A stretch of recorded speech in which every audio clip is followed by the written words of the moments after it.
नमस्कार प्रिय मित्रों, स्वागत है आपका हमारे YouTube चैनल एस्ट्रो वंडर्स में। मित्रों, आज की इस वीडियो में हम मिथुन राशि वाले जातकों के लिए सितंबर 2024 के मासिक राशिफल पर बात करने वाले हैं। वीडियो में बात मिथुन राशि वाले जातकों के सभी क्षेत्रों पर की जाएगी। बात ग्रह की दशाओं की जाएगी कि कौन सा ग्रह मिथुन राशि वाले जातकों की चंद्र कुंडली से कहां पर गोचर कर रहा है, कब अपना राशि परिवर्तन करेगा तथा इसका कैसा प्रभाव आपको देखने के लिए मिलेगा। ये सारी चीजें हम आज के इस वीडियो में मिथुन राशि वाले जातकों के लिए जानने वाले हैं। वीडियो में बात अंत में आपके लिए उपायों की भी की जाएगी, तो आपको वीडियो को पूरा सुनना चाहिए ताकि कोई भी चीज आपसे मिस ना हो। तो चलिए देर ना करते हुए वीडियो को शुरू करते हैं और बात सबसे पहले कर लेते हैं ग्रहों के गोचर के विषय में। सूर्य मिथुन राशि से तीसरे भाव में गोचर कर रहे हैं स्वयं राशि के होकर। 16 सितंबर को सूर्य अपना राशि परिवर्तन करेंगे और आपके चतुर्थ भाव में प्रवेश कर जाएंगे। यहाँ पर सूर्य और केतु की युति होगी। बुध आपकी राशि से दूसरे भाव में गोचर कर रहे हैं वक्री अवस्था में। 29 अगस्त को बुध वक्री से मार्गी हो जाएंगे और आपके दूसरे भाव में कर्क राशि में मार्गी अवस्था में गोचर करेंगे। 4 सितंबर को बुध अपना राशि परिवर्तन करेंगे और आपके तीसरे भाव में सिंह राशि में प्रवेश कर जाएंगे। यहाँ पर आपके तीसरे भाव में 4 सितंबर से 16 सितंबर तक बुध आदित्य योग का निर्माण होगा। 23 सितंबर को बुध पुनः अपना राशि परिवर्तन करेंगे और आपके चतुर्थ भाव में प्रवेश कर जाएंगे। यहाँ पर बुध और केतु की युति होगी, साथ में सूर्य भी रहेंगे और इसी के साथ बुध यहाँ पर उच्च राशि के होकर गोचर करेंगे। तो बुध 23 सितंबर से लेकर 10 अक्टूबर तक उच्च अवस्था में आपके चतुर्थ भाव में गोचर करेंगे। शुक्र आपकी राशि से तीसरे भाव में गोचर कर रहे हैं। 25 अगस्त को शुक्र अपना राशि परिवर्तन करेंगे और आपके चतुर्थ भाव में प्रवेश कर जाएंगे। 18 सितंबर तक शुक्र आपको आपके चतुर्थ भाव का प्रभाव देंगे। यहाँ पर शुक्र नीच अवस्था में गोचर करेंगे। तो 18 सितंबर तक 25 अगस्त से 18 सितंबर तक शुक्र नीच के होकर आपके चतुर्थ भाव में गोचर करेंगे। 18 सितंबर को पुनः अपना राशि परिवर्तन करेंगे और आपके पंचम भाव में खुद की तुला राशि में शुक्र प्रवेश कर जाएंगे। मंगल आपकी राशि से 12वें भाव में गोचर कर रहे हैं। 26 अगस्त को मंगल अपना राशि परिवर्तन करेंगे और आपकी ही राशि यानी मिथुन राशि में मंगल प्रवेश कर जाएंगे। सितंबर माह में मंगल आपको आपकी राशि मिथुन राशि का ही प्रभाव देने वाले हैं। गुरु आपकी राशि से 12वें भाव में गोचर कर रहे हैं। गुरु किसी प्रकार का कोई परिवर्तन सितंबर के महीने में नहीं करेंगे, इसी प्रकार से आपके 12वें भाव में गोचर करेंगे। शनि आपकी राशि से भाग्य भाव यानी 9वें भाव में गोचर कर रहे हैं वक्री अवस्था में।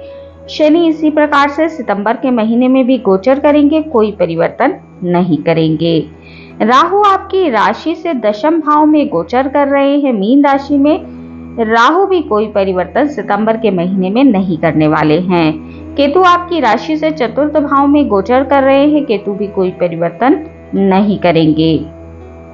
मित्रों, चंद्रमा की बात हम इस वीडियो में नहीं करेंगे क्योंकि चंद्रमा हर 2.25 दिन में अपना राशि परिवर्तन कर लेते हैं, जिसके कारण चंद्रमा के प्रभाव को मासिक रूप से बता पाना संभव नहीं हो पाता है। इसके लिए मैं आपके लिए साप्ताहिक राशिफल लेकर आती हूँ प्रत्येक रविवार को।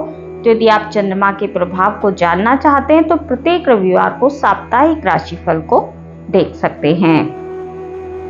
हमने बात की ग्रहों के गोचर और राशि परिवर्तन के विषय में। अब बात कर लेते हैं इनके प्रभावों की। बात सबसे पहले आपके स्वास्थ्य की कर लेते हैं। तो स्वास्थ्य के लिहाज से सितंबर का महीना मिथुन राशि वाले जातकों के लिए थोड़ा कमजोर दिखाई दे रहा है। कारण है मंगल, जो कि आपके रोगेश बनते हैं और साथ ही 11वें भाव के स्वामी भी बनते हैं। दोनों ही भावों से रोग का विचार किया जा सकता है। तो इस समय पर पूरे सितंबर के महीने में मंगल आप ही की राशि पर रोगेश होकर गोचर करेंगे। तो इस महीने आपको अपने स्वास्थ्य का विशेष तौर पर ध्यान रखना चाहिए, क्योंकि बुध जो कि आपकी राशि के स्वामी बनते हैं वो भी अभी वक्री अवस्था में रहेंगे। उसके बाद जब बुध 23 सितंबर से उच्च के हो जाएंगे तो आपको आपके स्वास्थ्य में उन्नति देखने के लिए मिलेगी। परंतु 23 सितंबर तक विशेषकर आपको अपने स्वास्थ्य का ध्यान रखना चाहिए। आपको इस समय पर शारीरिक समस्याओं के साथ साथ मानसिक परेशानियां भी रह सकती हैं। आपके क्रोध में वृद्धि हो सकती है, आपकी मेहनत बढ़ सकती है, जिसके कारण आपको मानसिक चिड़चिड़ापन रह सकता है। तो इस चीज का आपको ध्यान रखना चाहिए।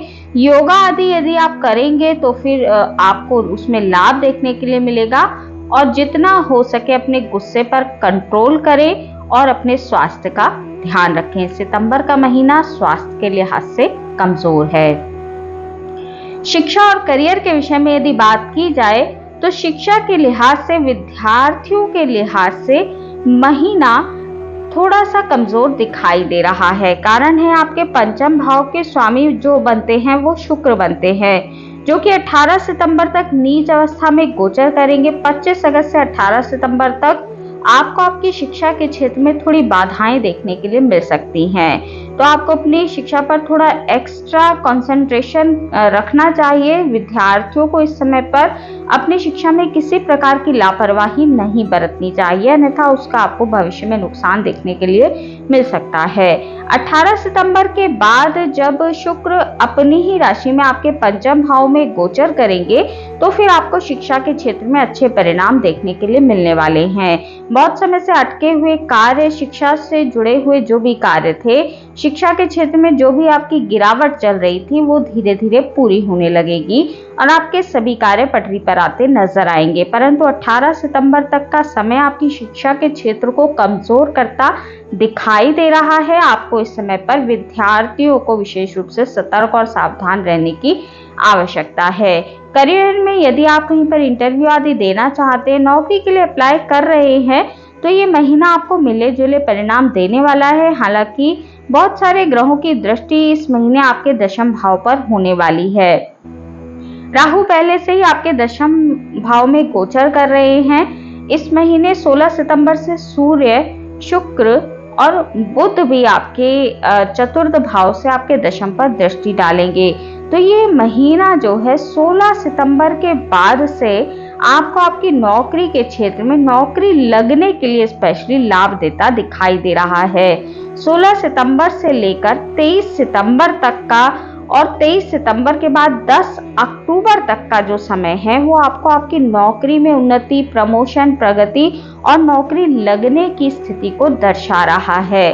तो आपको इस समय सितंबर माह में 16 सितंबर से अवश्य ही नौकरी के लिए प्रयास करना चाहिए। नौकरी लगने की संभावना इस महीने आपके लिए बनती है। हालांकि आपके प्रयासों में आपको बीच बीच में रुकावट देखने के लिए अवश्य मिलेगी, क्योंकि राहु आपके दशम भाव में गोचर कर रहे हैं। हालांकि राहु दशम में बैठकर आपको अच्छे परिणाम देने का कार्य करेंगे, परंतु चीजों में रुकावट भी अवश्य ही देने का कार्य करेंगे। तो प्रयास अपने जारी रखें। नौकरी लगने की संभावना, करियर में आगे बढ़ने की संभावना इस महीने आपके लिए बहुत अच्छी दिखाई दे रही है। पहले से जो जातक नौकरी कर रहे हैं, सरकारी नौकरी कर रहे हैं, प्राइवेट सेक्टर में नौकरी कर रहे हैं, उनको इस महीने नौकरी के क्षेत्र में अधिक मेहनत करनी पड़ सकती है। आपके ऊपर अतिरिक्त कार्यभार नौकरी के क्षेत्र में आ सकता है, जिसके कारण आपके क्रोध में थोड़ी वृद्धि होती दिखाई दे रही है।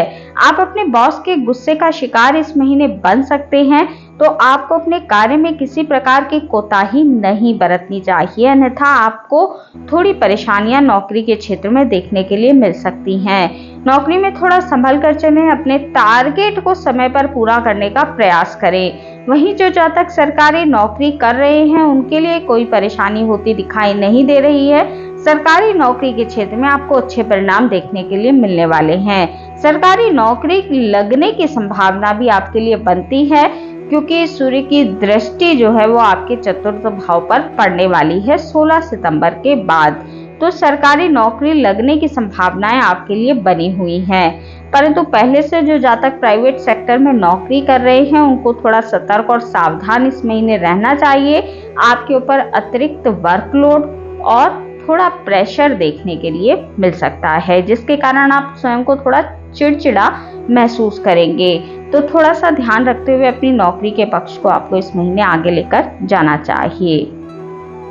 बात विदेशी सेक्टर की जाए, जो विदेशों से जुड़कर कोई नौकरी करते हैं, कोई व्यापार करते हैं या फिर विदेश में जाकर रहना चाहते हैं, वीजा आदि के लिए अप्लाई कर रहे हैं, घूमने फिरने के लिए जाना चाहते हैं, तो उनको इस महीने 25 अगस्त से लेकर 18 सितंबर तक का जो समय है, अपने विदेशी कार्यों में थोड़ी गिरावट देखने के लिए मिल सकती है। ये समय उन जातकों के लिए तो अच्छा है जो विदेशी सेक्टर में जुड़कर नौकरी करते हैं या फिर कोई व्यापार आदि करते हैं, उनको अच्छे परिणाम देखने के लिए मिलेंगे।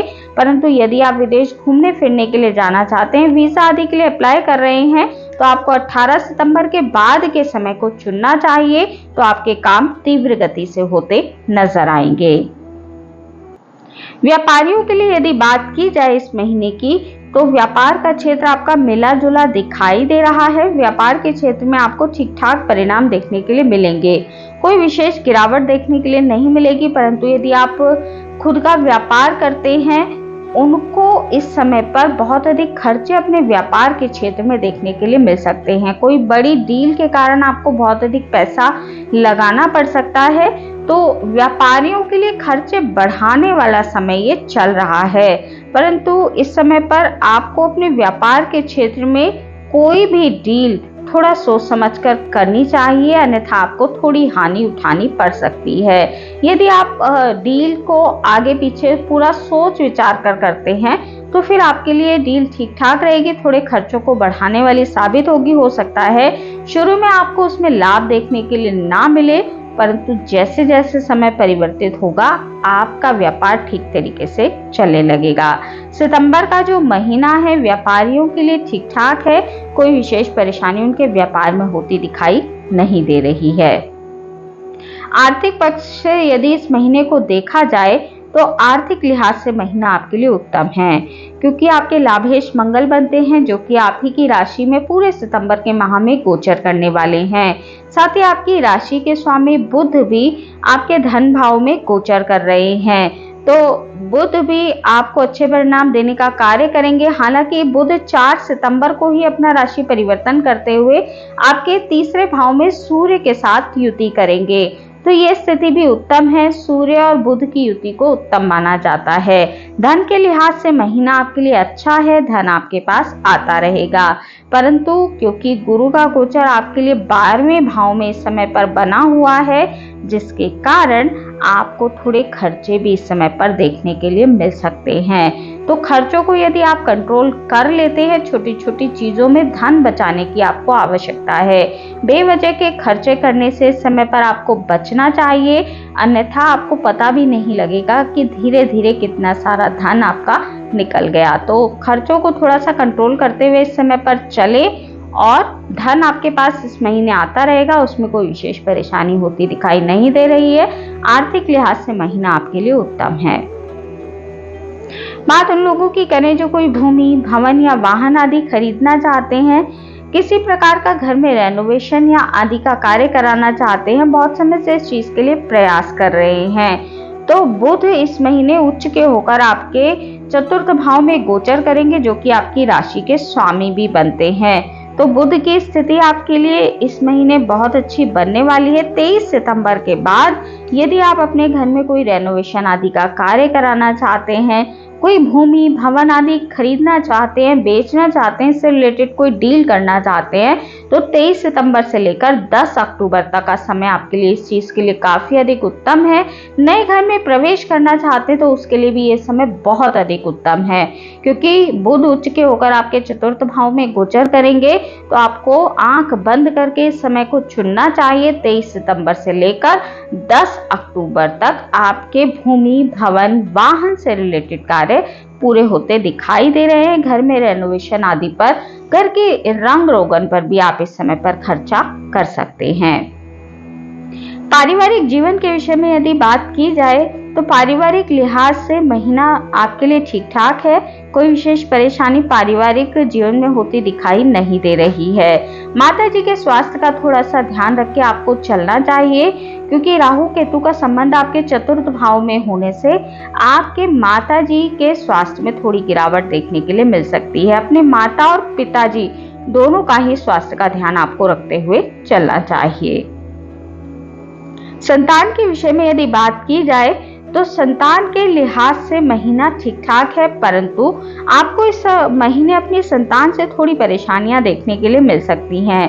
25 अगस्त से लेकर 18 सितंबर तक का जो समय है वो आपकी संतान से आपको थोड़ी परेशानियां दे सकता है। आप उनके ऊपर गुस्सा कर सकते हैं, थोड़े चिड़चिड़े स्वभाव के आप अपनी संतान के कारण रह सकते हैं। संतान के स्वास्थ्य का भी आपको इस समय पर ध्यान रखते हुए चलना चाहिए, क्योंकि 25 अगस्त से लेकर 18 सितंबर तक आपकी संतान भाव के स्वामी शुक्र नीच अवस्था में गोचर करेंगे। तो इस समय पर और अपनी राशि से 12वें होकर गोचर करेंगे, तो ये स्थिति थोड़ी सी संतान के लिहाज से कमजोर दिखाई दे रही है। जो लोग संतान प्राप्ति के लिए प्रयासरत हैं उनको भी 18 सितंबर तक कोई पॉजिटिव परिणाम देखने के लिए नहीं मिलेंगे। आपको 18 सितंबर के बाद अपनी संतान पक्ष में अच्छे परिणाम देखने के लिए मिलने वाले हैं, क्योंकि शुक्र स्व राशि के ऊपर आपकी संतान भाव में गोचर करेंगे। तो यदि आप संतान के लिए किसी चीज के लिए प्लान कर रहे हैं, संतान प्राप्ति के लिए प्रयासरत हैं, तो 18 सितंबर के बाद का समय आपके लिए बहुत अधिक उत्तम रहने वाला है। बाकी 18 सितंबर तक थोड़ा सा सतर्क रहे। संतान के लिहाज से समय थोड़ा कमजोर दिखाई दे रहा है, संतान के कारण आपको भी थोड़ी परेशानी इस महीने रह सकती है। बात प्रेमी और प्रेमिकाओं की जाए तो उनके लिए भी मैं सेम ही बात कहूंगी, क्योंकि संतान भाव और प्रेम भाव एक ही होता है। तो 18 सितंबर तक का समय आपके लिए कमजोर है। प्रेमी और प्रेमिकाओं को अपने रिश्ते को थोड़ा संभाल कर चलना चाहिए। रिश्ते में बेवजह की गलतफहमी, कहासुनी देखने के लिए मिल सकती है। 18 सितंबर के बाद आपको आपके प्रेम जीवन में अच्छे परिणाम देखने के लिए मिलेंगे। कोई विशेष परेशानी उसके बाद होती दिखाई नहीं दे रही है। जो भी गलतफहमियां यदि बनी हुई थी तो वो भी 18 सितंबर के बाद धीरे धीरे दूर होने लगेंगी और आप एक दूसरे के साथ अच्छा समय बिताते नजर आएंगे। छोटी छोटी यात्राएं भी आपकी घूमने फिरने जैसी स्थिति भी देखने के लिए मिल सकती है। वैवाहिक जीवन के लिहाज से यदि इस महीने की बात की जाए तो वैवाहिक जीवन आपका ठीक ठाक है, कोई विशेष परेशानी नहीं है, परंतु आपके क्रोध के कारण आपके वैवाहिक जीवन में इस महीने थोड़ी परेशानी देखने के लिए मिल सकती है। यदि आप अपने क्रोध पर कंट्रोल कर लेते हैं तो फिर कोई परेशानी देखने के लिए नहीं मिलेगी, परंतु क्योंकि मंगल का गोचर आपकी राशि पर पूरे महीने रहने वाला है, जिसके कारण आपके क्रोध और एग्रेशन में थोड़ी वृद्धि होती दिखाई दे रही है। आप अपने जीवन साथी या संतान के ऊपर थोड़े चिड़चिड़े इस समय पर रह सकते हैं, जिसके कारण आपको इन दोनों ही चीजों में तनाव देखने के लिए, इन दोनों ही रिश्तों में तनाव देखने के लिए मिल सकता है। तो अपने स्वभाव का थोड़ा सा ध्यान रखते हुए, अपनी वाणी का थोड़ा सा ध्यान रखते हुए आपको चलना चाहिए। तो कोई परेशानी वैवाहिक जीवन में देखने के लिए नहीं मिलेगी, परंतु यदि आप चिड़चिड़ा होते हैं, एक्स्ट्रा वर्कलोड के कारण आप चिड़चिड़ा होते हैं, तो फिर आपके वैवाहिक जीवन में थोड़ा तनाव आपको देखने के लिए मिल सकता है। ये जो महीना है ये जीवन साथी के ऊपर या घर परिवार के ऊपर थोड़े खर्चों को बढ़ाता दिखाई दे रहा है। इसके कारण भी आप थोड़े से स्ट्रेस में आ सकते हैं। भाग्य के विषय में यदि बात की जाए तो मिथुन राशि वाले जातकों के भाग्य का पक्ष प्रबल बना हुआ है। भाग्य में किसी प्रकार की कोई परेशानी होती दिखाई नहीं दे रही है। भाग्य आपका साथ देगा, प्रयास करने की देरी है। मित्रों, ये जो महीना है मिथुन राशि वाले जातकों को, अगर ऑल ओवर रूप से इस महीने की बात की जाए तो ये महीना आपके लिए मिले जुले परिणाम लेकर आया है। आपको इस महीने जिन चीजों का ध्यान रखते हुए चलना चाहिए वो है, एक तो अपने क्रोध पर बहुत अधिक नियंत्रण करें। किसी को भी उल्टी सीधी बात बोलने से आपको बचना चाहिए। इस समय पर आप थोड़े से हिंसक प्रवृत्ति के हो सकते हैं, तो जितना हो सके लड़ाई झगड़ों से दूर रहे और चोट चपेट लगने की संभावनाएं भी इस महीने आपके लिए बनती हैं। तो अपने स्वास्थ्य का भी आपको, वाहन चलाते वक्त भी आपको थोड़ी सावधानी बरतनी चाहिए। इस महीने आपको कुछ ग्रहों के कारण थोड़े से परिणाम नेगेटिव देखने के लिए मिल सकते हैं। 18 सितंबर तक शुक्र के कारण संतान से संबंधित परेशानियां रह सकती हैं। बुध के कारण थोड़े खर्चे बढ़ सकते हैं। मंगल के कारण थोड़ा चिड़चिड़ापन रह सकता है। तो ये जो महीना है मिले जुले परिणाम लेकर आया है। तो अब बात कर लेते हैं आपके लिए उपायों की कि इस महीने आपको कौन सा उपाय करना चाहिए विशेष तौर पर जिससे आपको लाभ देखने के लिए मिले। तो इस महीने आपको हनुमान चालीसा का हनुमान चालीसा का पाठ करना चाहिए और प्रत्येक मंगलवार को लाल मसूर की दाल और गुड़ इस तरह की चीजों का दान करें। जितना अधिक आप लाल चीजों का दान करेंगे उतने अधिक आपके एग्रेशन में कमी देखने के लिए मिलेगी, चिड़चिड़ेपन में कमी होगी और रोगों में भी आपको कमी देखने के लिए मिलने वाली है। तो मंगल की आराधना और मंगल के दान आपको इस महीने अवश्य ही करने चाहिए। संतान से संबंधित परेशानियों को दूर करने के लिए आप इस महीने छोटी छोटी कन्याओं को उपहार स्वरूप कुछ दे सकते हैं, कुछ चीजें उन्हें दे सकते हैं जिससे उनका मन प्रसन्न हो। माता लक्ष्मी की आराधना कर सकते हैं, छोटी छोटी कन्याओं को खीर का दान करें या फिर मंदिर में प्रत्येक शुक्रवार को जाकर आप खीर का दान कर सकते हैं। इससे भी आपको लाभ देखने के लिए अवश्य ही मिलेगा। तो इन उपायों को करके आप अपने सितंबर माह को उत्तम बना सकते हैं, इससे आपको लाभ अवश्य देखने के लिए मिलेगा। तो मित्रों, आज की इस वीडियो में इतना ही। वीडियो अगर आपको अच्छी लगी हो, आपके लिए उपयोगी रही हो, तो वीडियो को लाइक कीजिए, शेयर कीजिए, कमेंट कीजिए और चैनल को सब्सक्राइब करना बिल्कुल भी ना भूलें। हमारे इस चैनल पर आपको साप्ताहिक राशिफल, मासिक राशिफल, वार्षिक राशिफल के साथ साथ सभी ग्रहों के गोचर प्रभाव की जानकारी मिलती रहती है। तो यदि आपकी भी रुचि ज्योतिष के क्षेत्र में है तो अवश्य ही हमारे इस चैनल को सब्सक्राइब कर लीजिए। मिलती हूँ आपसे अपने अगली वीडियो में अगली किसी उपयोगी जानकारी के साथ। तब तक के लिए नमस्कार।